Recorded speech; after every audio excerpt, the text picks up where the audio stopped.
neema ya kawaida. Hii neema ya kawaida, kila mtu amepewa neema ya kawaida na Mungu. Kila mtu amepewa bure. Neema ya pili inaitwa foundational grace. Sema foundational grace. Foundational grace. Au grace of salvation. Saving grace. Neema ya wokovu. Hii neema ya wokovu tumepewa na Mungu. Sio kila mtu amepewa hii neema, nikwambie kweli. Utasikia habari hii inayohubiri hapa kanisani sasa hivi. Nahubiri wote kuhusu Kristo aliyekufa akamwaga damu yake kwa ajili ya kila mmoja apate kukombolewa.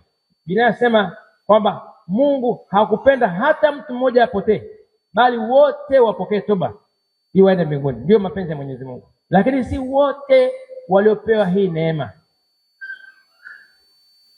Tutahubiri hapa, wachache watapokea hii neema, watampokea Kristo.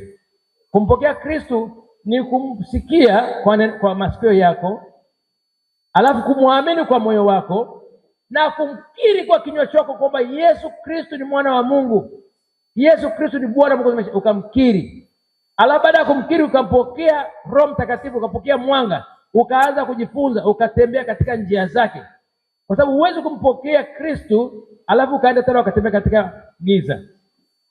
Kwa hiyo wale ambao wana neema ya kumpokea Kristo na kutembea katika mwanga wake, katika njia zake, hiyo ni neema kubwa. Ni Mungu amempa mtu hicho kibali. Kuna neema inaitwa transformational grace. Maana unabadilishwa. Hii neema manake wewe zamani ulikuwa huende kanisani, ukapokea Yesu Kristo, akakubalia taratibu, baada ya Jumapili wewe ndio mtu wa kwanza kanisani. Ulikuwa uombi, unatembea umepokea wokovu, umepokea lakini uombi. Ile neema ikakutembelea, ikakubadilisha. Ukawa wewe unaomba Biblia, unasoma neno la Mungu, unaanza kusali, unaanza kuabudu, unaanza kufunga, unaenda mpaka unakuwa mtumishi. Ile neema ya kubadilisha. Neema ya kubadilisha ni ile neema ambayo inakutoa katika hatua moja kwenda hatua nyingine nzuri.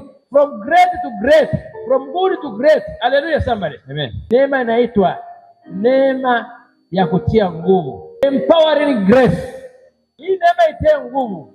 Ukiipata utafanya biashara. Oh yes. Na watu wanaweza kufungua biashara zao. Lakini biashara yako itapendwa kuliko wengine. Itastawi kuliko wengine. Kwa sababu neema ya kutia nguvu nayo. Oh yes. Kwa kuwa si wewe tena utendaye, bali Kristo atendaye ndani yako. Haleluya. Amen. Atakufungulia njia ya kupe kibali. Oh yes. Atakuonyesha biashara mbalimbali kubwa kubwa. Oh yes. Atakuletea wateja kutoka mbali.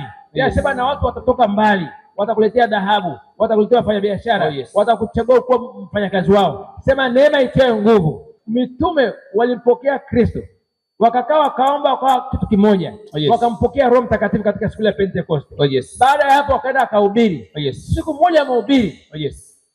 Kila mtu akasikia kwa nguvu zake, kwa neno lake.